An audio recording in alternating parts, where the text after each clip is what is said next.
Again, welcome everyone. My name is Lisa Retamozo with Nosotros Education Center. This is, I think, fourth, I believe, or yeah, fourth or fifth in a series of free webinars that we're hosting, unpacking the APR, with the majority of the instructions still based on the previous year, 22-23, but we're going to talk about our customizer internal drafts for 23-24 and have a discussion about each one and kind of take you through all the fields and talk about some things. Joining me today is a very, very special guest, Mary Meeks. And we also have, I believe, Lourdes. Donna, if you could find Lourdes on there, could present also for us regarding the signature digital page. If she's not on, we can always do that at the very end. But y'all know me, but y'all know everyone out there, I'm sure knows Mary Meeks, but I'm gonna have you just speak for a little bit about, what's been going on since we last, heard from you officially, Mary. So go ahead, take it away. I retired from my position at East Central University, and I'm excited they're doing great things now too. But anyway, I have been busy doing some training. Some of you I've seen at some conferences and trainings, and I've got started officially. I was kind of doing that, but got an LLC set up to do consulting. And so I'm excited about that. Been spending time with those grandkids and having a great time traveling around with Gary Meeks. And so anyway, I'm really excited to have this invitation from Lisa to be able to join you and work with you on the APR, because I think it is so, so, so important. And I know sometimes it can be straightforward, but man, it can make you crazy. And there's lots of little things and little places that I think it would be helpful to have somebody to talk through and to look at these little pieces of the APR and talk about just the connections. And so I'm really glad to have this opportunity to be here with you today. Thanks, Lisa. Mary, thank you so much for joining us. And actually, Lourdes is our connector, because I would have never gotten the opportunity to work in the past and now in the future, because I believe, I really am so excited. Oops, I think my internet's a little bit unstable. So excited for you to be joining us today. And we look forward to offering a lot of veterans upward bound technical assistance services through Mary's company, making the connection, because we do know that's a population, Mary, that a lot of times gets overlooked at trainings, or you're thrown in with regular upward bound, and that's not fair. We want to make sure and try to provide those specialized services for you all through Mary's company. And again, I mentioned Lourdes. Lourdes, if you want to come on for a bit and introduce yourself, and you're our connector, the great Lourdes Zavala. And I see your blank screen. I see your beautiful background. So you see my background, but I don't know what happened to me. My picture won't show up. But anyway, it's exciting to be joining you all, and I'm excited to work with Mary again and Lisa.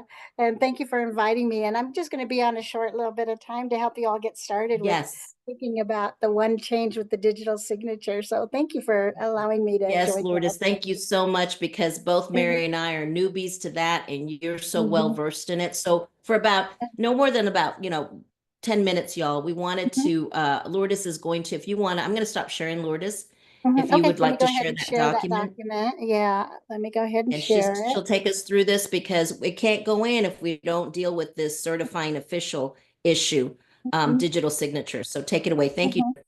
Yeah, let me go ahead and get that document open. I'm not sure what is going on here with do you want me to share it for you?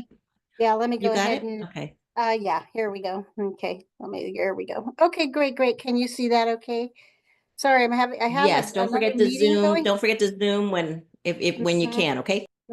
Perfect. So I did want to share that, from in this most recent APR submission for student support services, and then just prior to them going live, we got notification from the Department of Education that they were going to change the way that we submit our certification and all that warning stuff when we submit the APR. And so when we heard about that, they started having a lot of webinars, and they put together this document. So this is what you see is provided through the Department of Education regarding the change. One thing, once the APR goes live for veterans Upward Bound, then you'll get your letter, your updated letter, and they will mention to the directors, these are the changes that they're going to make regarding the digital signature. So let's go ahead and go look quickly at this document, and then we'll have some suggestions for you on how you can get ready, beforehand regarding this new process. Previously, we would sign into the APR, we would submit our APR, and then we would get a PDF that had and included a digital, a page document where we would capture, we would save that one page, we would get a signature, and then we would re-upload it. Well, that is no longer happening. Instead, we now have to have the certifying official, similar to the director, have a login.gov account and be able to provide their signature. So this particular document is going to be very helpful for you in terms of acknowledging who your certifying official is and completing the processes. So it's a really good document. Lisa is providing it for you amongst all the other resources that you have, so that you can get familiar with this. Okay. So essentially, when you log into the APR website, you will immediately be requested to identify who your certifying official is. And so these are the different steps. So you'll log into the trio.ed.gov. You'll click on login. You'll go to login.gov. If there are folks who are new and this is your very first APR that you are submitting, then you will need to create a login.gov, and so will the certifying official, and as will a data entry person if you're giving them permission to also log in. Everyone needs a login.gov account to be able to log in.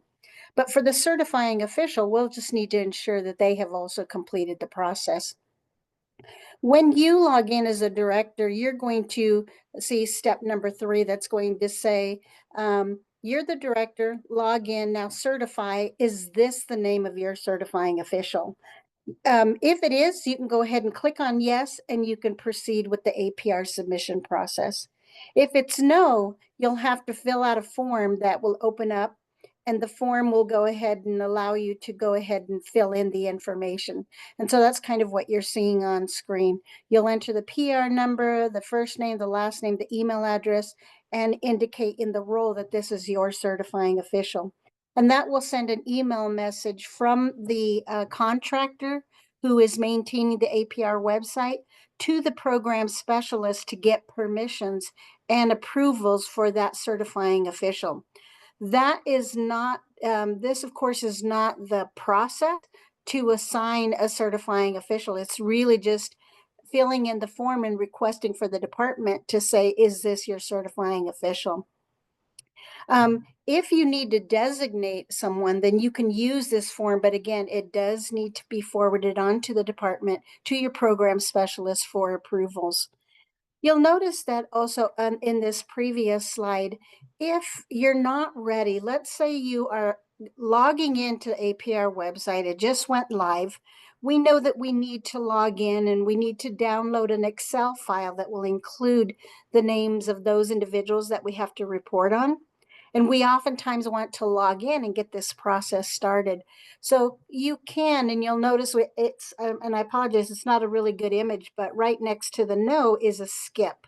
And so you can momentarily skip assigning or verifying who your certifying official is so that you can go into the APR website and download your file. You won't be able to submit your APR until you get the certifying official approved. Once you do log into the APR website, you'll continue on. Everything else is going to stay the same regarding, filling out the information about our project, filling in the various sections, and then uploading our information, for the APR, that Excel file that we have to upload. All of that will remain the same. The only thing that has changed is this certification of your certifying official. Now, once you go through the process and you submit, your annual performance report, then you'll notice here's a link that's saying designate who your certifying official is. In case when you log in, it says we haven't found or we don't know who your certifying official is, you can fill out that form again. So you'll get either one of those two messages that your certifying official has to be identified. But once you do get the APR process submitted, then you'll see something similar to what, if you've submitted an APR, what you've seen before, you'll see an opportunity to download your PDF. And so you will download that PDF, review it, and then you can click on the submit if you're in agreement with your prior experience points, with what the your objectives are reporting, and submit it. Once you submit it, it'll come back to here. You'll notice here this green title bar at the top says APR submitted, and the form changes just ever so slightly. It just says now PDF. Now this is the finalized PDF report. That PDF report is no longer going to have a signature page like it did in the past. So you'll download that report. You will also then click on download data. When you click on download data, that new downloaded data file, all of your new participants that you submitted on your annual performance report will now be assigned their case number. So it's going to be really important for you to save both of these documents. As you go down and you look at this form, at this image again, you'll notice that it's changed slightly. It now has your PR number, the name of the project director, and then just a little bit lower, you'll notice that there is a certification required. The director will need to click and check. And now this is providing the director's signature, the director's digital signature, that to the best of your knowledge and belief, I certify that the information on this report is accurate, complete, and verifiable. So you will click there and then you can approve, and that will submit your APR signature. Now, so remember, you've already hit submit the first time, which then brings up this form. This part of it now you're certifying. So the director is providing the signature. Once the approve button is entered, that will trigger an email message to the certifying official to log into the APR website. And also they'll see a form very similar to this one. They can download the PDF report, they can download the data, but they will also need to click on check their required certification, providing their digital signature, and then they will click on approve, and their APR signature will now be provided. You'll notice that just kind of like below the download data, there is a little link here. That link is not per se your PDF on your prior experience. It's that document that Lisa has already provided for you, and how do they evaluate prior experience. So that is not a separate report. It's just showing you the instructions on how the PDF is, or your prior experience points are being evaluated. Now, once the director has submitted the APR and provided their digital signature, they can also log back into the APR website. And I'm going to go up just slightly here in this document, but to this particular image. And if the director signs in after submitting the APR, they will log in. You have 3 different examples of the messages that you might get, but the project director, if they log in that bottom one for PO 327, you'll notice that it says it's been web submitted, meaning the APR has been submitted, and only the project director has provided their signature. So the project director can see that. The middle one shows you that if both the project director and the certifying official have provided their signature, you'll be able to see that. So that means approved, both individuals have signed digitally. Okay, so you can click on go, you know, if you, in case you're like, oh, I need to log back in and download that PDF and download that you know, the Excel document. This is where you can check the status of the APR submission. Okay. Some things that are very important about changes to this digital signature are that you only have 2 days after the APR has been submitted to provide these digital signatures. Okay. The director will most likely get it signed right away digitally. However, the certifying official has 2 days, so they need to submit it within those 2 days. Do not wait until the last day of the APR is due, because we don't know if that means they're going to extend it an additional 2 days, you know, beyond the APR due date. So we just don't know what they're going to do. We think, and kind of what they've done in the past is they have given us, so like if you submit it on the very, very last day, they've given you those additional 2 days, but I'm not sure if they're going, how long they're going to do that. We have heard that this, you know, last year was 5 days you had to submit the signature.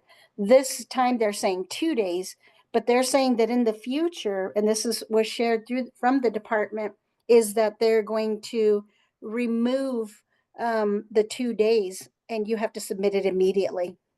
And that means it has to be submitted by the due date. So if they say the due date closes on, for example, you know, March 31st, then in the future, the APR website will go down on March 31st, probably at midnight, you know, Eastern Standard Time. So, so that's something that we need to plan for. But now there is no reason why you cannot be working on your APR. And I would recommend for you all to either send an email message to your program specialist to say, hey, can you verify that this is my certifying official? If you know who your certifying official is, then when the APR website goes live, because you will not be able to see any of this until the APR website goes live, to see who do they have noted as your certifying official. And I say that because I've run into a few folks that I've been working with for SSS, and the Department of Ed took a long time, and I mean a long time. They were literally almost a week before the APR was due, before the program specialist was letting them know who their certifying officials are and or getting approvals. So do this immediately once the APR website goes live, just to log in and ensure who is your certifying official. In the meantime, the longer you wait to log into the APR website, you will be receiving email messages, or the project director is going to be receiving email messages to indicate you've not logged in, and they're monitoring who's logging in. So please take these steps, you know, as soon as you can. One last tip that I have is that oftentimes, you know, you've gotten email messages from your program specialist, and in many cases, your certifying official has been CC'd in those email messages. So check and see if that's who that individual is. But if you do have a change, you know, because either you were new as a director, you need to make sure your permissions are set to log into the APR website. And you also need to make sure that your certifying official is updated so that they can gain immediate access as well when you are done with the APR submission. So those are just some tips that I have, and I'd like to go ahead and turn it back to Lisa and or see if there's any questions. And I apologize, I never was able to get my camera to work. So no problem, Lourdes, no problem. Thank you so much for stepping in. I know you're very busy. I appreciate it. No questions so far. You know, they're going to come up when it goes live, but the takeaway I have here is that right now, double check or try to confirm with your program officer who the certifying official is. And then the minute this opens up, log in and triple check it, correct? Yes, that's correct. And also share this document with them, you know, help get them ready, because that will help facilitate the APR submission for you. Familiarity always helps. Thank you so much, Lourdes. I appreciate it. You're so Thank you. welcome. And we may have another, bye dear. I know you have to leave us. We may have another, and I'll take over here sharing. Let's see. We may have another webinar about this, you know, if the demand, if we hear a demand. So if you guys would like to, just let us know in the chat if you'd like to just spend another, you know, hour just talking about that when it becomes live. But anyway, what I wanted to do real quick is Donna, she's with NEC. She has a poll. I'm gonna put the poll out there, Mary. We're gonna find out if this is folks' first rodeo doing the APR. And here it is. Is this your first time working on the Veterans Upward Bound? You have yes or no. And we also wanted to find out which database y'all are utilizing, just to get a read of the room, so to speak. Okay, and what, Lourdes, are you still there? I am, and and feel free to shoot me email messages, or if you have any other questions, I'm happy to respond.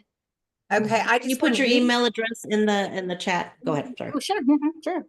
And you mentioned that the certifying official might be the person that, is CC'd on your emails to you and things like that. So is the certifying official also listed on the GAN? No, it is not. And that's a great question because it is often not listed. Okay. It might be out at the G5, but I didn't find it out for myself, anything out in the G5 system. And so that's why. But I do notice through my email, I went back and checked my email messages, and my certifying official was always noted. But Yes. they change, right? And so that's why we want to make sure. And oftentimes it could be, either your vice president, it could be your president, it could be the grants office, the individuals who submitted your grant. So, so just ask that question now. It's early enough to be able, and we know they're going to do that. So, we can take those steps now. I mean, there's not really any reason why we can't get ready for this APR because most of the data and everything we know is available. So, okay. And I thought I saw Thank you, somebody's Lourdes. hand Appreciate you. message that said somebody's hand was raised when Lourdes was on. I don't know if they. They put, I think it was accident because they put it back down, but I'll double check. Thanks, Lourdes, so much. Well, thanks On again. this Let me go poll ahead. here, I'll put my email, thank you. but yeah, but feel free to shoot me an email.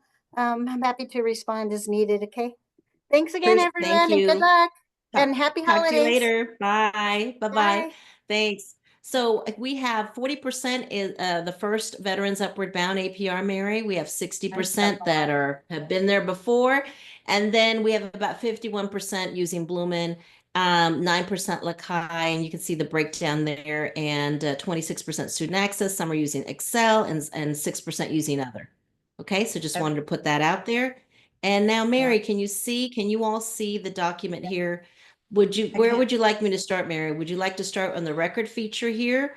Yeah, or I can share my page too. So however you would want to do it. Why don't you go ahead and do that? That way you'll be in more control. I'll stop sharing. If you go ahead and start where you want to start. Okay. We will. Let me now just see if we can do this. These are the tricks. That's all right. We're all in it together. On my page. I know. Oh, here we go. Let's see if we can share my screen, and let me see if I can get to all those times on the CSU training faculty together doing webinars has there you go. And then yes, if you want to open up the sections right there. Yes, could you make it a little bigger? Yes, I think I can. I think I can. See where it says view, I believe. View. Oh, right here. Gotcha. Right here. And let's see where it says Zoom. Keep going. Hello. Come on. That's all right. Let's go. Let's see if this can help us. How about that? Yeah, that might be too much down here on the other part. Let's see. I'm just gonna. When you go down on the other part, you might want it. No, it's good. It's good for me. Okay, good for y'all. Okay, let us know out there. Thank you. Okay, well, I'm telling y'all know when I get going on VUB, I could talk forever. So we are going to stay in this time frame because we've got a recording that we're trying to use. And so what Lourdes just shared with us, so the signature part, which is at your end, but really you need to do some things at the beginning with that. And so for you guys that are new, and if you have questions as we go along, please feel free to use the Q&A or the chat, call out. Elisa's going to try to help us watch over that to Yes, I see will. what we need to do. And I gotcha. I'm gonna I'll let try you to know. go I'll raise my through hand, Mary. Okay, perfect. But there's so many things. So this, what they have done is Lourdes and Lisa have gone through and taken the 22-23 APR instructions. And so where you see that it's in red, that it says 23-24, because this is not available yet, right? So until they open our website for the APR, we won't have these updated instructions. But we've gone in and if there aren't any other changes, kind of updated things so that we could talk about and look at and see this. So where you see that it's in red is where they have updated. Now, I'm just telling you, so when you get in and you've logged into your page, that the portion that is section 1 should have, when you've logged in, it's going to pre-populate here with your information. So when you get this and you're opening up your APR, you've always got to do section 1 first, and then you can skip to section 2, or you can get this done and save that and go. But this information, you want to make sure has your information all in here, pre-populated. It's all right. There's a certification, and this is based on last time. This is the certification and talking about how you had to sign it. So now you're not going to have 5 business days, and you're only going to have 2 days from the time you've got it all ready to get it signed. And so because of those change ups that are coming. And the other thing, Lourdes mentioned as she was going off, you do have to make sure everything is accurate, it's complete, and readily verifiable. And then, not to start off on a, a scaring you part, but hey, there's a warning here that says if you knowingly make false statements or misrepresentations here, it could lead to fines, imprisonment, or both. So that comes back to a lot of stuff, but this document is so important, and you're reporting on your federal dollars and what you did with your program in this last year. And so as we get started here, also in section 1, as how we've had it in the last year, was the competitive preference priorities. If you got funded and you fell into that, you probably had to write for competitive preference priorities. We had 3 of them. And so you have to respond and give them a little bit of information about this. And so this is how this was on our APR last year.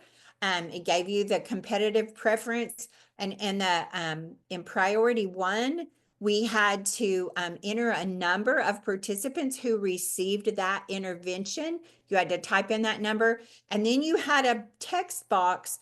You could, they've asked for no more than 500 words. So somewhere in between 500 words or less. So they're not asking for a whole lot of information, but they want to know a few things about your competitive preference priorities. So this is something you could look at your competitive preference priorities right now and be thinking about this. Type this up in Word so you can do your word count, and then you would have it ready to paste right over into this block. And so you could answer your questions. You're going to have to do that on about competitive preference 2. You also have a text box for this, and the same thing for the 3rd one. So if you addressed these in your grant proposal, if you were awarded points for a competitive preference priority, you are going to need to make a response here on your APR. And that is section 1, okay? Section 2 is this data structure. This is what, for those of you who use Bloomin', Access, whatever, any other kind of database, you're in Excel, this is how you are gathering your information about your participants, and that information There's others, they have a part of the tool. You can go in, and when you download, actually do it online in their website in the past, but it's really good if you have some way that you're keeping track of this in a database before now, so that you're not surprised at your data. You can check all kinds of things. You can use this, your APR information, but you also know, and looking these things, you'll know what questions the Department of Ed is asking you to answer. And so I think it's really important that you make sure that you can see those things.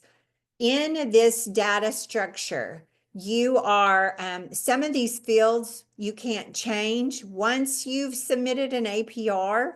And so those of you who've never done this, and if your program is brand new, if this is your first APR for your program, some of you, this may be your first APR, but your program is not new and you have passed that, you've had APR submitted before.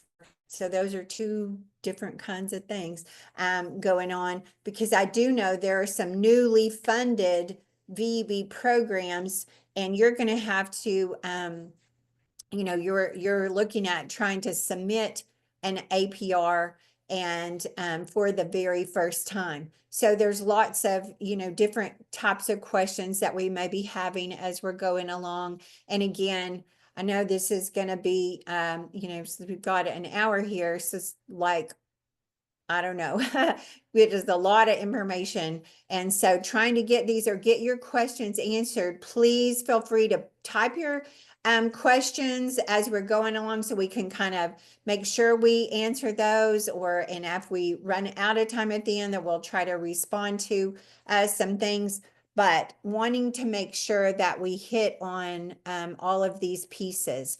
There's actually this part of the Section 1 and Section 2 is the structure. There's also in the instruction, there are instruction pages. And I think it's like, I forgot how many pages that instruction stuff is, but you want to, so it's almost 30 pages of instruction. That's just a narrative. That's a piece of this that Lisa also has shared with you, but it gives additional information besides what's in this data structure, these columns. And so this is like, if you wanted to set up your own Excel file, and really that is what your database program, whichever one you're using. So whether it's Lakai, whether it's Bloomin or Access, is making you an Excel file or this formatted in a way that you can upload it to the Department of Ed's APR website. So very important as you go along. So when you get into this part, try to mention in that APR, that's going to be already pre-populated for you in these fields. The batch year is going to be in there. Your program type is going to be in there. And so those are some things that should be pre-populated. It's not going to, they're going to have that in there for you. Case number. Case numbers are something that the Department of Ed has assigned to each participant that's in your APR. So if your program has submitted an APR before, you have participants who you've reported on in the past. Program is not brand new. This is not going to be your very first APR to ever do.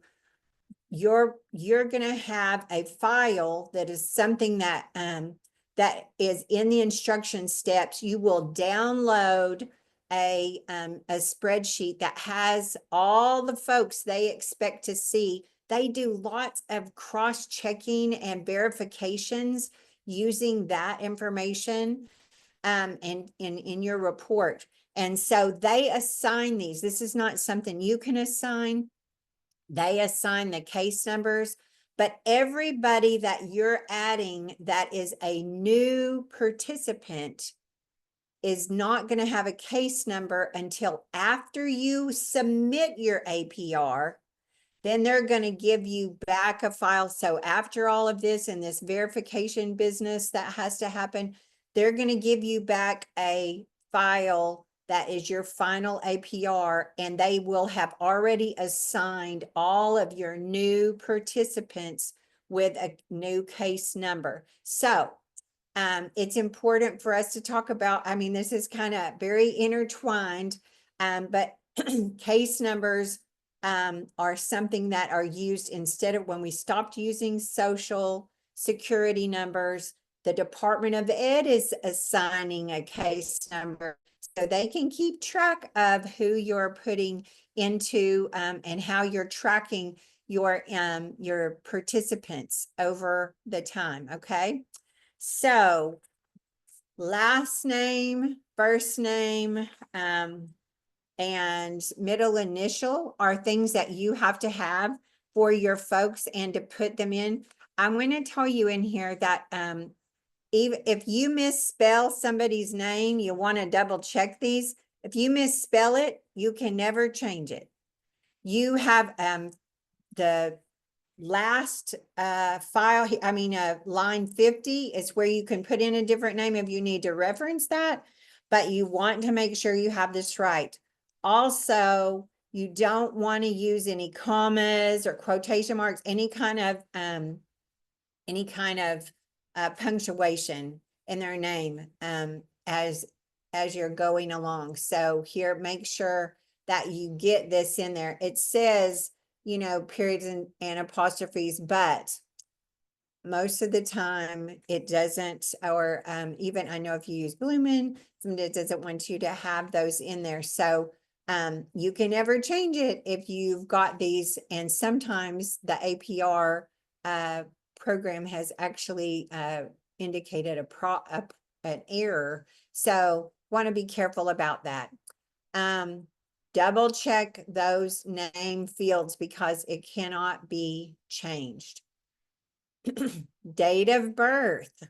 You got to report your participants. And this is also important just to know, like a lot of this stuff and why on the APR, if you're not asking these questions on your application so that you get that information or somewhere, and you've got to have you need to have this on every one of your participants.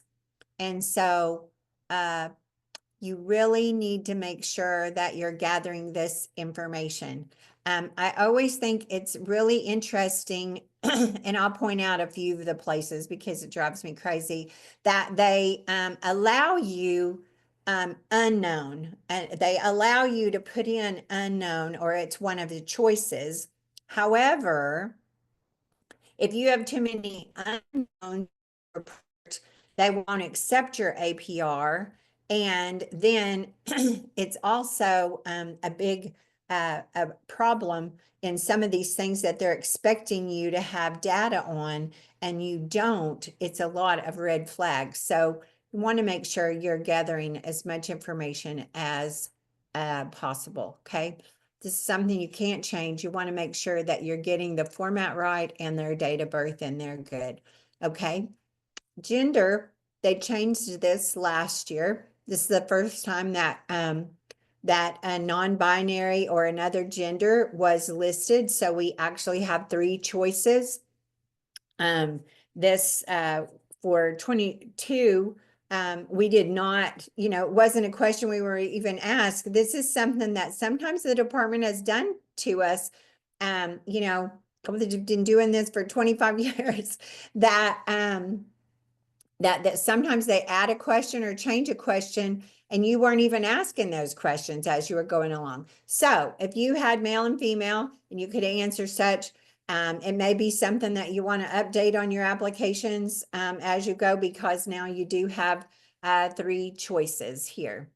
Ethnicity, it's a really important piece. The ethnicity and race questions, and in the instructions, it's quite kind of elaborate. about how, and it refers you to saying, be sure to see those instructions. So you want to be asking folks, because you may have more than one race, and being able to tell, but you're going to need to have, an answer here, a yes or no. And in the instructions, I can tell you that it said if your participant didn't respond, you need to use observation. So it's a whole lot easier to have them answer the question for you. Eligibility.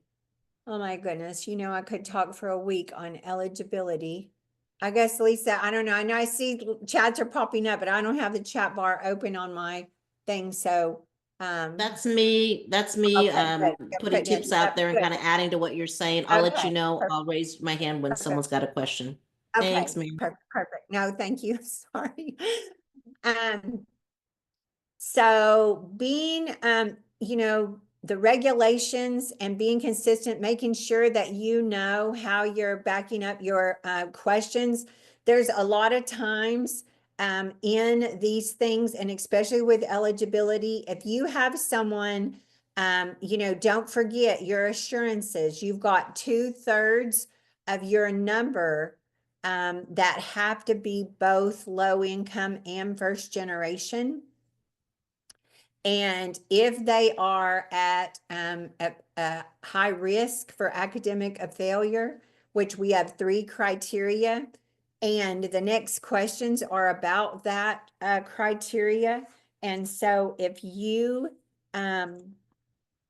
very often this causes issues. If you say yes or no, if you've got to make sure that you're answering when you say they've out of school for 5 years and you say yes or no. If you say yes, you better make sure that you have chosen one of the criteria, the answers that also include high risk. So they could be high risk only. So any one of those 3 would be, if that's all they are, if they have just been out of school for 5 years, or if you have a participant who only has a disability and is not, you have that 1/3 who can be any of these other one thing. And so they don't have to be both low income, but you need 2/3 of your number have to be both. So this is really important. And if you don't have, your report, they're keeping track of that. This is how, based on your answer here, is how they're going to be checking that. And then here, anything on the at-risk criteria, make sure that you're noting that.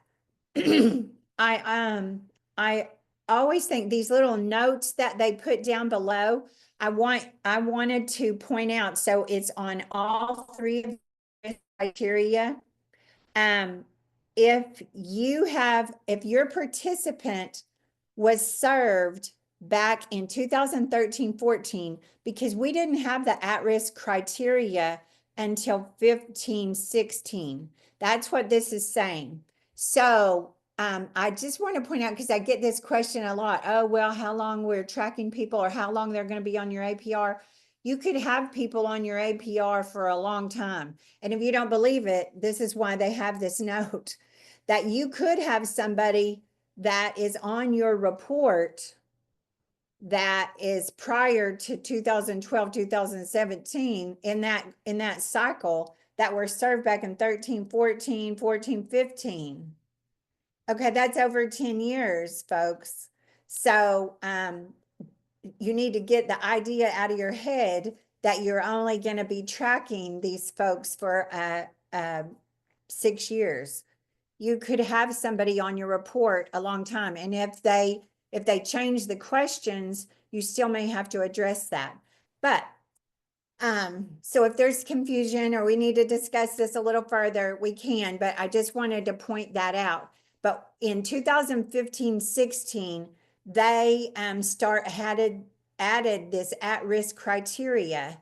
and you're supposed to be asking these questions. You're supposed to be tracking this. You should have a yes or no answer of how, and know how you're having your people, what does it mean for this low standardized test score? So what test am I, whatever, you've got to be consistent about this so that if your person is at risk or not. Before 2015 and 16, in fact, as long as back in forever, we've had a question if somebody was disabled.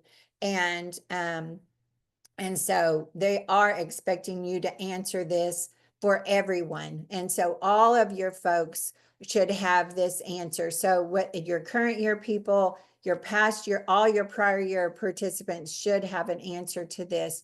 And again, this cannot change. Just think about the information that you were getting when you first took somebody in as a participant. And eligibility they had to be eligible. So all the eligibility criteria is looked at here. You had to know that. That doesn't change from the time that you took them in till forever. You can't, it doesn't change. So very, very important. So field 20 is about academic need. Y'all know this is one of those questions that make me crazy, and I bring up a lot and show a lot when I do a legs and regs training, because and when they have this field, and let me grab a bottle of water, folks. I'm so sorry. Hang on. Hey everyone, I'm putting things in the chat. Just, FYI. I'm also going to try to respond. I think some of y'all are asking some questions in the chat, which is fine. We'll just keep it all there. But I'll just be doing that, Mary. Sure. Sorry. No problem. Okay. So I want to refer to your over on from your regulations 645.3 in the eligibility about having an academic need. And it does refer to this over in the narrative instruction when we're looking at that you had to they had to have an academic need, and it goes into some detail, and it wants to know the main reason. So even in the regulations, it said you get to define what their academic need was. Here's where the criteria the Department of Ed has said, I want you to see it could have been established in the at-risk criteria. Academic need, and so they had to have a need for your program. So what did they need from you? So here's the list. What was your primary reason for allowing this person to be in your program? I think it's what it says over in the draft of the instruction pages. And so you got to pick whatever your primary need is, but I would make sure that I have a good standard of what I'm being consistent, and how did you know that was their academic need? Because you've got to verify how you chose, why you chose that person, and their eligibility. Okay. Recruitment. So you have a question. Department of Ed is also interested in how you recruited this individual. How did they come about? It's just something else they want to know. So I would suggest each one of these, and I wrote down here, because this is always something that came about. We were trying to be consistent in things, but sometimes we would, maybe count something as, okay, are we counting that as a community agency, or is that a veterans agency? How are we looking at that? Is that what are we calling this? The education institution. And so making sure, one example, when you go, okay, well, that doesn't make sense, Mary. Well, we would have the workforce office, our local employment office, the veterans rep at the employment office. Well, sometimes folks would check this in our database as a veterans agency, and sometimes people would check it as a community agency. And I was like, okay, we just need to decide for ourselves, who are we going to put in what category? Or what are we going to call that? Because maybe the employment, the state employment office is a community agency, but am I keeping true? Am I calling veterans agency? They give an example of, the U.S. Department of Veterans Affairs or veterans centers. So anyway, maybe you get to decide that, but I would just suggest you be consistent at whatever you're calling those things. And then also, I just like to point out here that you could be referring somebody from another TRIO program or a non-TRIO program. So sometimes, again, this was something that came up at the program that I worked in, is that we also worked with other programs or other grant programs or programs in our area, and they were sometimes not, but maybe they were run by, one example was the homeless, the Veterans Supportive Services for Veterans Families. Well, that's a VA program, but, and so do we want to put it down as a non-TRIO program, or are we going to put that under veterans agencies? How we're going to decide about that. And so I would just suggest, however you're going to do this, that you would just be consistent in your own office, right? Okay, that was a lot of stuff, but it was just one question. Now, when we're getting down into these nitty gritty things, first date of project service. So here you are, for your new participants, you're gonna put in a date they first received a service from you. Now, they say, don't use the date of acceptance.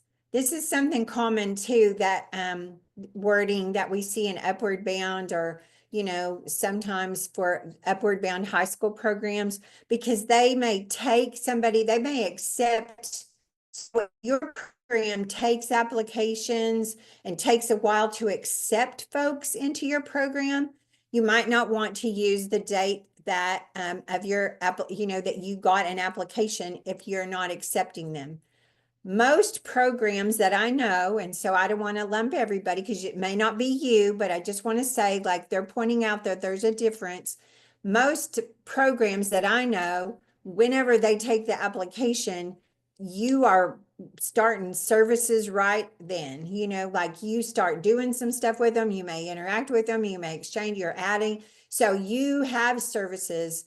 The main thing is that you have to know that you've got an application, they meet eligibility, and boom, there's nothing that says you have to wait a period of time before you begin serving someone. So if you get an application, that veteran's there and ready, you can take off with them, and you can make that the same time. If that first date of service is that day that you took an application, you accepted them into the program, you use that date. But if you have some kind of a lag time, they're wanting you to make sure it's when you actually started serving them, okay? Just keep in mind, this is one of those fields that does not change. So if somebody entered your program and was served, and we're going to talk about these different categories of a participant in a minute, and they leave, that's what it's talking about in the second paragraph down here. If they were served, they left and then came back to you, they re-entered later, this first date of service never changes. So if somebody is served in this year and they were part of your program and received services, and then they don't complete your program, and they drop out, they disappear, you know, they're gone, or they have whatever kind of issue, they leave you, and they're and it's 2 years till you, and then all of a sudden they show up again 2 years later, this first date of service is still going to stand. That person, it could re-enter your program if they have never gone, if they never went to school, if you never reported that they went to school after they participated with you, if they were a prior participant, it will always stay. This is the first date of service that will stay with them forever. Okay. So, Mary, quick question. What if Sure. they'd been, sorry, Mary, what if they'd been served in 1996, dropped out, never went to college, and want to come back? Last time served was in 96. Well, it doesn't matter. Here's the thing, that is interesting. If Someone there's asked, I'm sorry, I'm asking because that's yes, no, someone's I'm question. good. I know, because you might have somebody who is like that. Where it gets interesting is if the Department of Ed, if you are an older program, and so you were way back there in 96, and the Department of Ed has deleted that person off of your APR. They've deleted them off. They have removed them. They've never, off of your radar. I would enter them again as a new person. And so not using that if they were off of your APR. Okay, that's what I was thinking. That would be the answer. I was thinking that. And is that why sometimes we are tracking students for, someone is mentioning that why do we have to sometimes track students for 10 years? I don't think it's 10 years. I think it's 6, isn't it? It could be, well, 6 years will answer. No, I'm telling you, no, I know the East Central, we have people that have been 10 years or more. So they just recently, I think last year, deleted some people that were still from 2012. Okay. And so it really depends on what the situation is, but of when they take people out of your APR. And so as long as this download, when you download your data from the Department of Ed, they've got this spreadsheet they're giving you that has everybody from the past that has to be on it. It also, they don't give you a list of people they're deleting off. You have to kind of get to that from this, where you'll have errors and like, oh, there's these people on here who need to be taken off. Or if you compare your list, or however you choose to identify them, that they're not on there anymore. But it would be nice if they go, oh, we're taking these people off. They do have over here in the instructions, it says something about who they're going to be taking off, but they'll give you a list of people they're going to use to take and to verify, and who they're going to expect. So if you have deleted somebody out of your database, and I've done that before, I was thinking, oh, I think they're going to not be having that person. No, then sure enough, no, they still got that person in there. I had to go back and put that person back in so that I could submit my APR and have them on there and update, answer all the questions. So they don't have a real good rhyme or reason of the length of time that somebody might be on there. When they have a post-secondary education cohort, and I'll address that when we get down there, those folks are usually on. So if they've come in, they've gone to school, enrolled somewhere, and you give them a post-secondary education cohort, and it takes 6 years from that time till we know we've done that, then, met your objective, then they might be taking those folks off. So right now, I think it's the 2017 cohort that they will be taking off of your, if you had somebody who was a 2017 ESE cohort, but you might have some people who didn't ever enroll, who never finished your program. So that have an 8888 or a 9999 PSE cohort who are on there for an extended amount of time. So it's kind of So just like with regular Upward Bound, if I get a ninth grader, because they're going to be in the program longer before they go to college, then I possibly could be tracking them for 10 years, serving them for 4, tracking for 6. yes. It depends on the veteran situation. They may be in your program for 2, 3 years, 4 years, or maybe for a minute. So, Yes. you know, and so it all kicks off with that post-secondary cohort. Yes. It's 6 years from when they get to that point, not when you start working with them, right? And so I know we had Okay. somebody who was, you know, back from a long time ago. They showed up again, you know, they didn't finish our program. They came back, so they re-entered. They were all interested in going to school, and they worked with us for a couple of years. Then they disappeared again. And you know, so it can be a lot of weird stuff. I have Yikes. another question, Mary, which I think is in the same area as this. So what about students who were served and then they just, you know, they're still on the APR, but they're the prior year students. We don't know what happened to them. They didn't go to college, so they never had a post-secondary cohort. They're gone prior year, still in your APR, and then they show up and they want services. I'm thinking that I'm going to make them a continuing student and Yeah. pick them up and start serving them. Okay. Well, if All they, right. so we're going to be in that, we're going to look at those classifications. If they were ever, if there has been a gap year, one gap year, there wouldn't be a continuing unless they were immediate in the immediately previous year, served in that immediate year. But they could be a re-entry. And so if they meet certain criteria, so if they're still on your APR, the Department of Ed still has them. Yes. And there have been at least 1 year time that, you know, they weren't on the immediately, they were as a prior year participant in the immediately previous APR, not active, not receiving services, then they would be a re-entry. Gotcha. Okay, thank you so much. I'm let you know when some more questions come up. Okay. Thank you.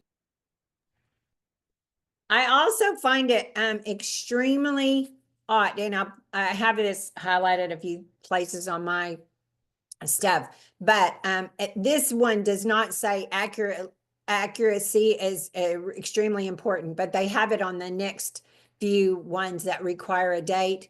However, I find it really interesting that why you would not know when the first date or when their date of, you know, first service or whatever their you know, when you were working with them. But it says you don't have to provide the exact day. You can use 15, use the midpoint of the month, you know, and if you don't know when the month or the year was, use zeros or unknown. Come on, guys, give me a break. They're going to be up your, you know, we could be checking on you if you don't know what date and you're putting in your people. I just think that's a audit issue right there, right, Lisa? We set it up so it's whenever they receive their first service, and that goes ahead and plugs it in automatically, so we don't have to worry about it. So when they receive their service, it's automatically from one window, it feeds into the AP. Yeah, crazy. So here's some more things that you should know at the beginning. They want to know about their educational status. You know, what was that when they came to your program, when they first started with you? The first project service, that's when they're calling their start date, basically, and their employment status. They want to know about now deceased or incapacitated. So guess what? You can have folks that you served in the year. They might have come in, you took the application, but maybe they passed away during the year, or some that before the year was up, or as a past participant, or became incapacitated. This is important if you know this information, because if they're an active year participant, they will not use that. They'll subtract that out of the denominator number your whole number and not count that against you. So if you do know this information, and you know something happened to one of your participants, you can report that. And if you have prior year participants who also become deceased, this is important for you to share, because it will affect your, maybe it affects your enrollment information. Yes, ma'am. Field 24, what if they are disabled? Not sure. What if they are Unemployment, disabled? then I would say if you've marked disabled, they may be disabled, but all they're asking is, are they employed? If they're not, so if that disabled individual is not employed, or they're unemployed, employed maybe part-time. So they're just wanting to know about their employment status here. You do have a question about the disability. I would make sure to have marked that. Then this is something that gets into a lot of detail. Question 26, participant status for your reporting year. And so this report is going to be for 23-24. If they were new, they have never been served by you before, 23-24 they're going to be a brand new person to your program in this, and we're going to add them in as new. If they're continuing, if they were from the immediately preceding reporting period, if they were active in the immediately previous report. So they were part of your count, your served number, funded to serve number, your 125 or whatever number it is. I know not everybody has that number, especially been in business a while. But whatever your funded to serve number is, if they were in your account, received services, and you were answering that, they would be and they still are participating. So you want to think about that. This is a question you have. These are your continuing. They were still participating on when you reported on last year, then these are going to be your continuing folks. And a re-entry is somebody who was served before, but they have at least 1 year, a gap year in between. And I also just want for you folks who have never done this before, and your program has been in business before, it's really important for you to know and understand, and I'll try to point this out. I know we're running out of time because it just takes so long to get over all this stuff, but a re-entry person, and if somebody, will talk about those cohorts in a bit, that it's so important that they have to have not been, these are going to be folks who never enrolled, didn't completing or not, but probably you have never reported that they enrolled. They are going to be people who have not completed and never enrolled. Because they do point this out in a few places, that if a person ever enrolled in post-secondary after they left your VUB program, whether they completed, they are not eligible to re-enter.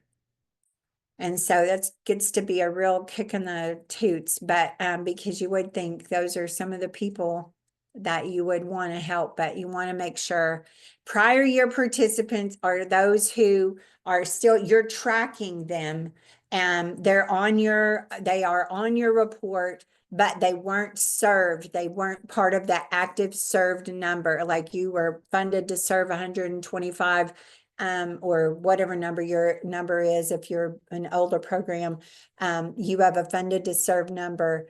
Those folks who were not a part of that, but you're still tracking them, those are the ones who are your past participants. Okay.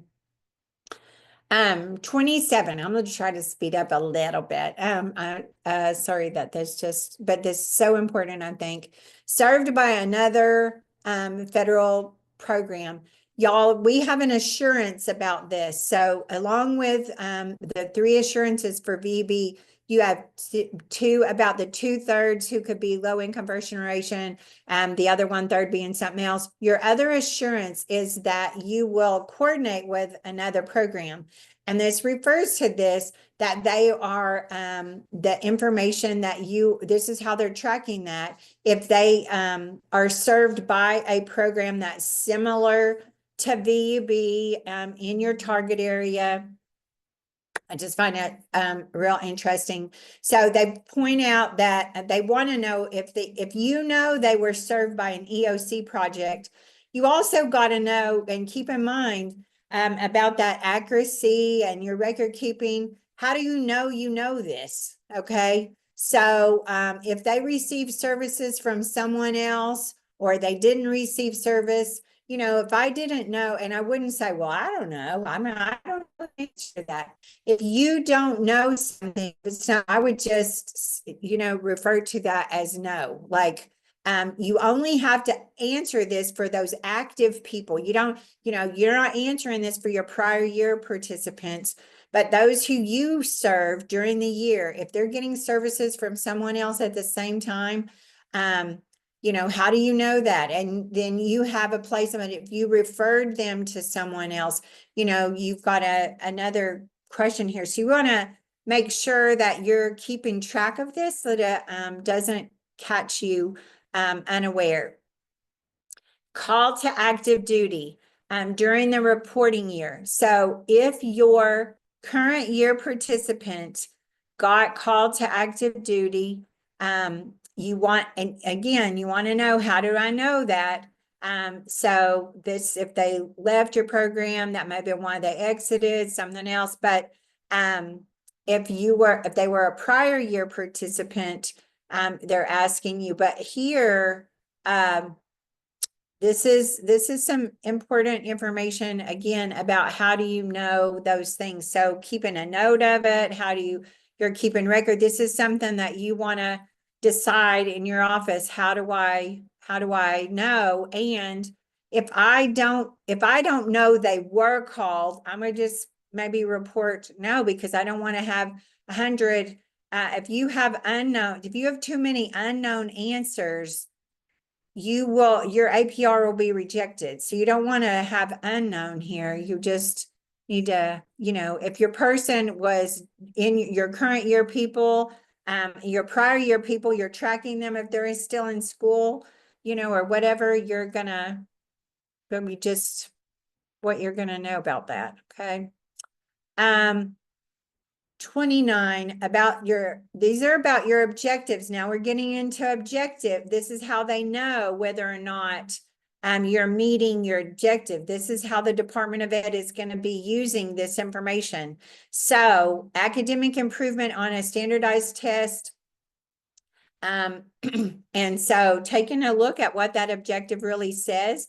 This is also really important because this has a little bit more to that. This is about completing your program.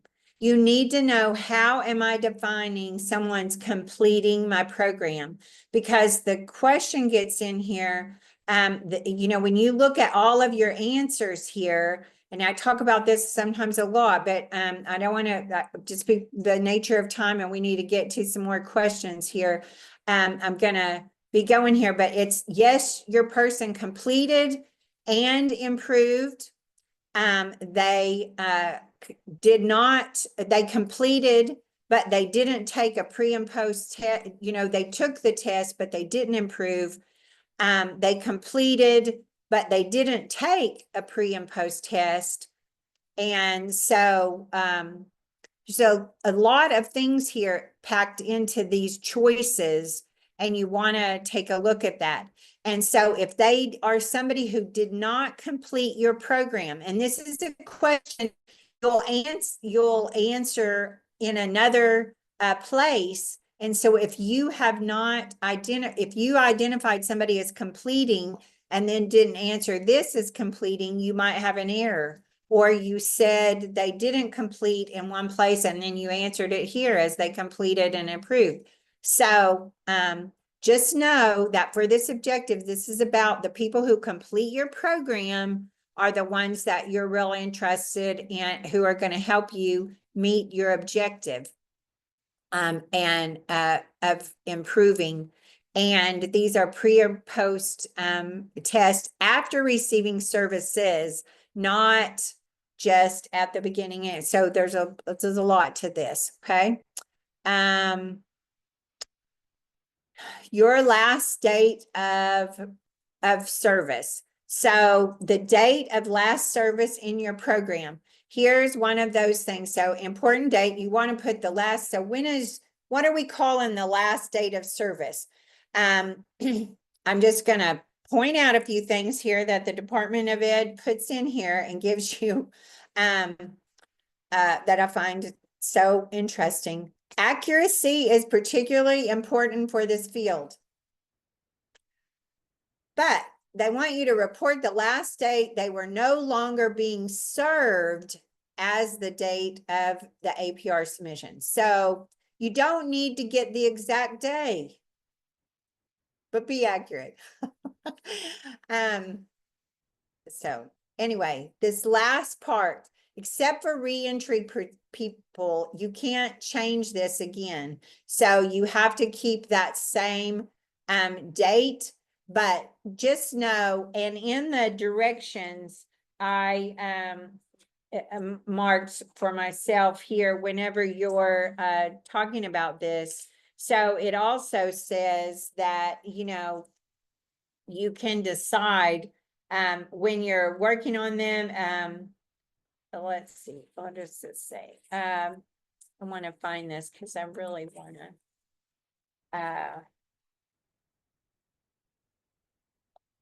I marked this. What is the question? Field 30. Okay. It says only report a last day of service for those who the project believes will not return. When reporting a date of last service, do so regardless of the amount of time that the veteran spent in the program. Providing these dates will allow the department to obtain an accurate measure of the average length of time that they spent in your program. Now, this is an interesting thing, and this is why I want to put on here. So if you reported somebody as continuing, if you admitted on last year's report that you, for a participant who did not participate and is now reporting, please include that participant on the report as a prior year and record their last date of service. So it's just been crazy. But for these ones, if you did put an 888, if they were still in your program, but for whatever reason they didn't come on, but hey, y'all, we're like 6 months into, don't call those people continuing if you hadn't seen them for 6 months. But you can make some changes to this. So you really want to take a look at all the things that they're telling you in these instructions about the situation, and for your folks for their last date of service. And it also says in that same paragraph, and this would be on page 17 of those 22-23 instructions. If of us not letting them, you know, having to be a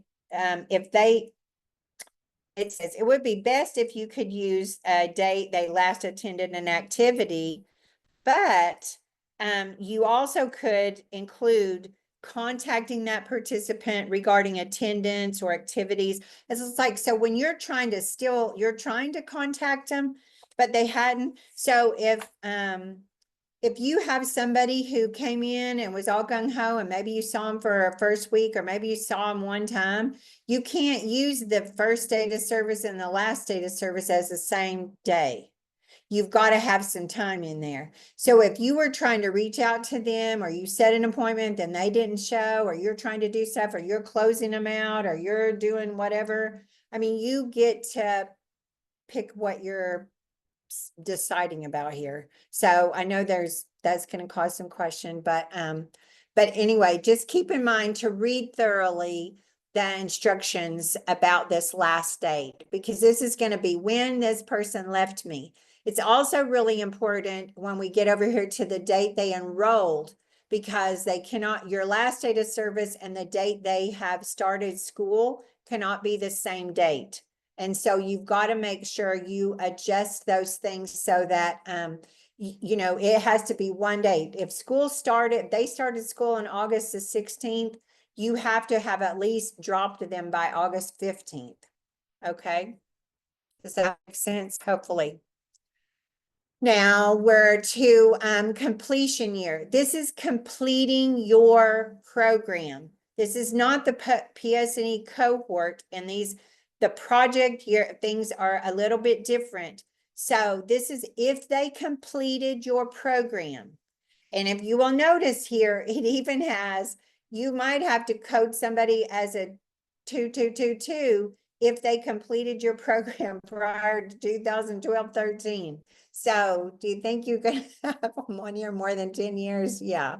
Okay, so here's your people. If they completed your program, and you're going to be looking at these folks, you might have people in here who completed, you're looking at, did they complete our program in 23-24 this past year? This is the year that you're reporting on, right? So it's really important if they're still in here, if they left your project, but they enrolled in post-secondary anyway, you have a certain code you're going to talk about here. If they have not, if they're still participating, if they've left but have not completed and not enrolled, this is going to be 9s. So it's really important how you decide. And this is the completion year. This is not the post-secondary ed cohort, but these codes are very important, and they've got to make sure they coordinate with these others. Because if you give one answer here and that doesn't agree, this is one of the places that cause a lot of errors. Okay. 32. Why did they leave your program? So if you said they completed, you're going to choose they successfully completed. If they didn't complete your program, here's a big list of reasons why. The Department of Ed knows that people are not going to complete your program. Not everybody. You shouldn't have your objective about, completion is not 100%. You're not going to have 100% who complete your program. You're going to have people who don't complete your program and who drop out and leave. And so in this here, you've got lots of things. So reasons that they didn't complete your program. And if you're not really sure why, again, because that unknown business, you might not be clear, but maybe it could be if they left, or the lack of participation. You can use other reasons, something that doesn't fit there. You can say, oh, it's the other reason. You have other reason there was a lack of participation. So you can make these, again, you can use unknown, but I would just be very careful about the use of unknown, because there is a specific page that gives a report on your unknown answers on the APR. So if you can do an answer, you want to do it. 33 through 36 these are what I call the may must services in our regulations in 645-16 or 15.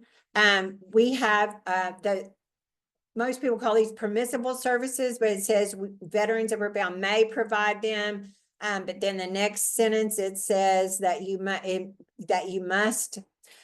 So when you read the regulations, you can check that out. But you want to make sure, do you have this? So have an idea that the Department of Ed, most of these, and 33, 34, and 36, I think 35 is the only thing that isn't a service that's listed other places in your required service. So you want to, or couldn't fall into that. but you want to know how you're defining these so that you can say whether or not they, your participant got them. And I find it really interesting that these are the services the Department of Ed are very interested in knowing if you're offering. And then one of the choices says not offered by the project. I would be careful about that and really take a look at your regulation. But these are for your active year folks, your basic skill development, short-term remedial, and then assistance in securing local support, and then special services for the transition to post-secondary. And so make sure that you're getting an answer to that question. And if you use Bloomin', there's only two ways you can get this question. It doesn't come out real clear for you. You either, and the best way, just like we talked about a while ago, getting that date of service. If they got this service, and you put it into your counselor contacts, you have a date of service, you have a counselor, you can choose that, but you choose this from a list of activities, your service list, and that's how it answers this question, yes or no, on the spreadsheet that it sends. So you want to make sure you're double checking that you're getting answers to these questions as you feel that you should. Yeah, how does the time go so fast? Okay, 37, first date of post-secondary school enrollment. So whenever here, again, how do you know that they're getting enrolled? You're going to put in a date if those folks are still participating with you, or if they've left your program and haven't enrolled, you're going to, in most of those database programs, automatically enter the 8s or 9s in dates. But if you know somebody has enrolled, you are going to put that information in here about their enrollment in, and that date of enrollment is really important based on how you're going to get their post-secondary education cohort, okay? You're going to be looking to assign a post-secondary education cohort, and this is how you're going to be measuring, do they complete their post-secondary education, because this is going to start the clock for them for that 6 years, for that cohort that you give them in this time frame. So all of these instructions are so important. Okay, I'm going to take a minute. Excuse me. That's okay. And for those of you that can stay on, I think we're going to stay on maybe 10 minutes over to get through everything. And we'll be recording. So if y'all have to leave us, you'll get the complete recording via Zoom tomorrow by 1 p.m. Central. And if you don't get it or miss it, you can go to NEC, go to our blog, and it'll be posted there, okay? So we're going to give, it's at 2:28 right now. Let's go another 10 minutes. Okay. So in this post-secondary education enrollment cohort, y'all, it's so important that you really read through all their descriptions in the other pages of instruction, because this is not based on the same, it's not the same as the program year, and it's based on the time frame of when they became enrolled. If they get enrolled by July 31st, and there's a whole table at the end of the instructions that have information, and I think the other pages, it tells you if they complete your program and enrolled in post-secondary between August 1 and August 31st, then they're going to have that 2023 cohort. If they got enrolled from August 1st beyond that, so if they were on, then they would be a 2024. And so there's a lot of little specific things that you want to take a look at. They're looking at an academic year of August 1 to July 31. So you've got folks who might have gotten enrolled, and so it's really important in that cohort, if they got enrolled in August of 24, then their cohort year is going to be 2024. And that actually gives them a little bit more time in that 6 years than somebody who came into your program and enrolled, like they came into your program before, they were served during the year. Sometimes we have people, especially if they enrolled in a vocational program, they might have enrolled and already completed in the same year. Or, they go to truck driving school. So it's real important how you tag these. And if somebody is not if they don't enroll and you need to give them an 8888 if they have not completed and not enrolled. But if they left your program and enrolled anyway, they didn't complete your program and left you. They could have left you. If they left you and didn't enroll, 8888 is the way it goes. And that's in the paragraph right at the last little button there, bullet there in the 888 category right above. But if they're a 9999, this is where it talks about the time frame that they have 1 year. You have an objective. Your objective about this. So when you set this cohort and then completing your program and enrolling, somebody can complete your program and they have until the next fall to enroll. But if they complete your program and don't enroll by that next fall, they will be changed to a 9999 and not get a cohort. They can't be eligible for a cohort, can never become eligible for a cohort. And so they also are somebody who can never return to your program. So this stuff is really, really, really important. And Lisa, we might have to do we need to do a webinar just on setting their post-secondary education cohort. But anyway. Definitely, Mary. Anytime you want to do a webinar, we're going to open it up to folks because it just is just opening Pandora's box, right? Going through the APR. Yes, it really is. There's so much in this that is so important for you. You got to know this post-secondary education cohort has all to do with your last two, like them completing and enrolling. And then when they complete the post-secondary education program, whatever program they go to. So I'll try to buzz on so we can stay here get in this 10-minute thing. You've got to have a school code. If they don't have a school code, and this goes by the FAFSA school codes, you can go there. But there's also, if there is not one, like if they went to truck driving school and they can't use FAFSA for truck driving school because it's too short, you would put in all fives. So anyway, there's other things. If somebody is still in your program, if they're still working with you, you are going to use eights, and you will see that it's kind of consistent. If somebody's still in your program, 8 is a place that you're going to answer those things.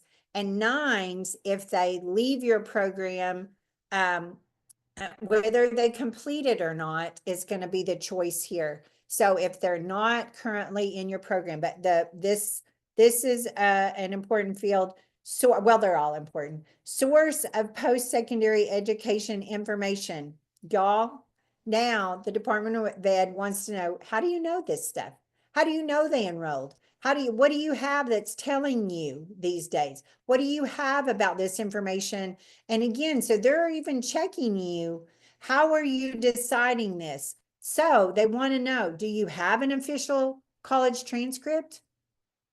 Maybe you can have institutional data, but it's not a transcript. Maybe you have a copy of a schedule, or you have an unofficial transcript. You can have those kinds of things. Maybe you have some kind of notice or a letter from a school that, it's again, institutional data, but not an official transcript. Those are choices. Number 3 is incredibly important. Maybe the participant told you, they reported it to you. So guess what? You can take their word for it, even about enrollment. I would make sure if I got their word from, they, email me something. I have some, how am I having record of that? But make sure you have in your note, your counseling notes or something. The Department of Ed also mentions the National Student Clearinghouse. So when they put that out there, just know the National Student Clearinghouse is a good place for you to get that third party verification. It's not the only place that you might be getting verification, but it's a choice. So again, 8's for those who are still there, 9 if they left your program but have not yet enrolled. So lots of things here. Just keep in mind that they're wanting to know, this is always everything about the enrollment. If your veteran could have gone to school before, they could have had any kind of information before or degree, but that's not what we're looking at. So it's always information after they have participated with you, okay? Please make sure that you have that. Their college status at the beginning of the next academic year. They're wanting to know, okay, now what is their college status? Are they enrolled? Have they completed? All these kinds of things. What is their status? Are they already enrolled? This information down here that they've given is really also, these little details, please always read these little notes that they have and make sure that you know what they are doing and making sure if they're continuing something, if they complete it, make sure this is completed after you. So if they completed and went on to something, it could have been in the same year. So if they completed a program of post-secondary, but they're still continuing, like if they completed a vocational or a technical certificate, but now they're doing a 2-year degree, or they're adding that to something else, you could be saying that they've completed something and they're still going. Okay. So there's lots of choices depending on what your specific thing is. 42 is they're asking you about remediation. They want to know if people are still, these are some other performance measures. They want to know, did they have to take a 0-level math or English class? They're only interested in math and English, but they want to know about that. Did they, and maybe they didn't have to take, your person didn't have to take, if they've already had those kind of classes, they may not have had to take that. Again, we're looking at this after VUB. Did they have to get in a 0-level class, a remedial class, or not? Okay.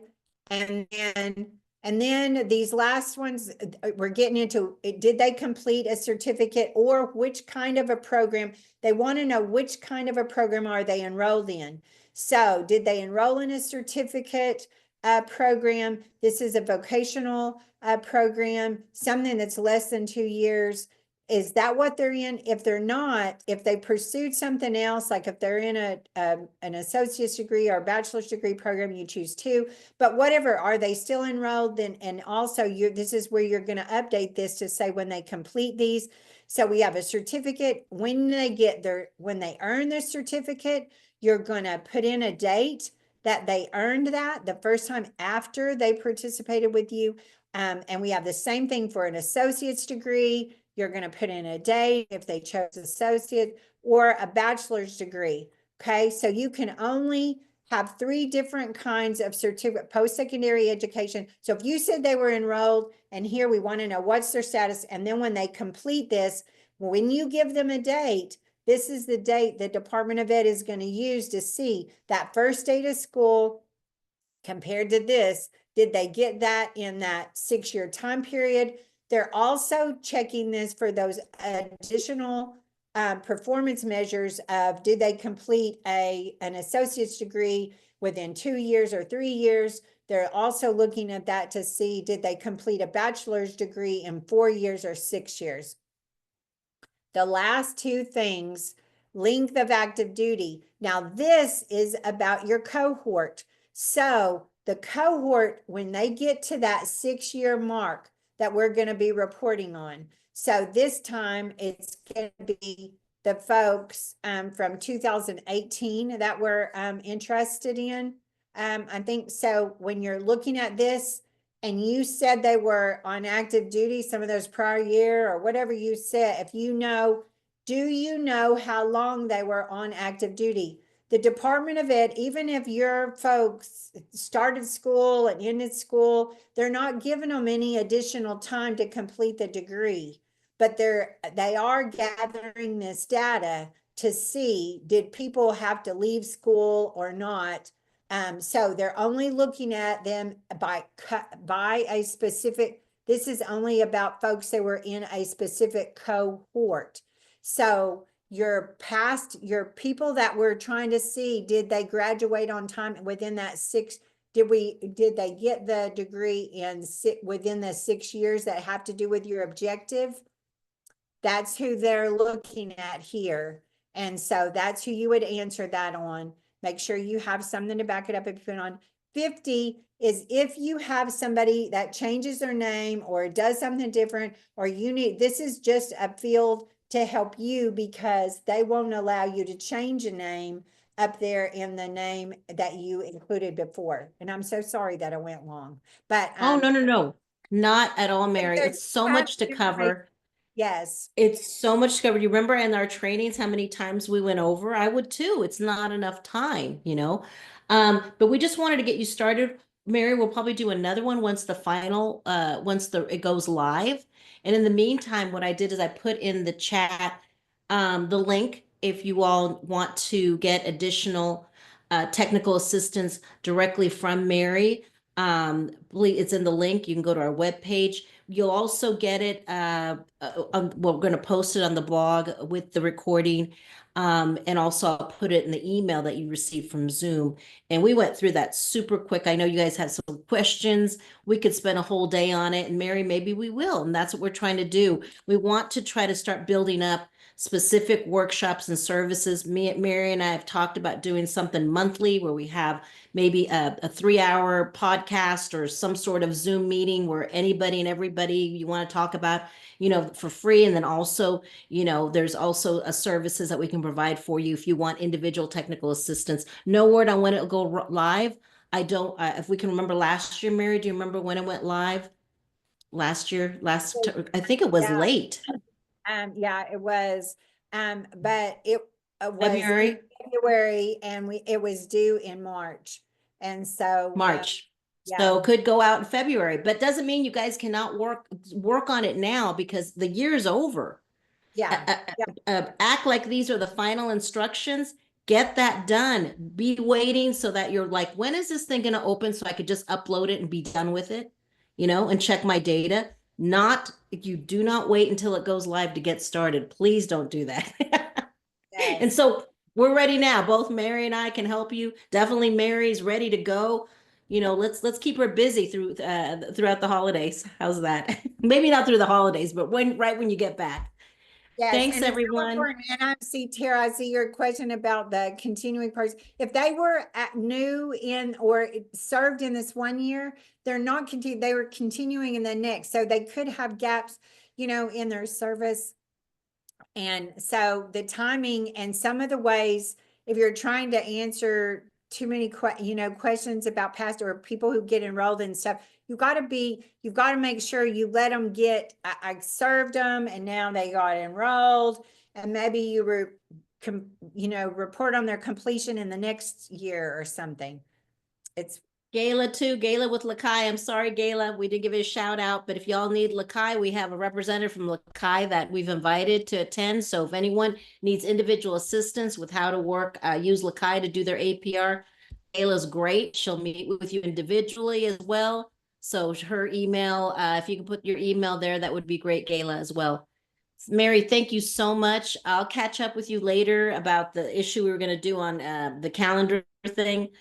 We'll deal with that. And thank you all so much. We definitely will plan on having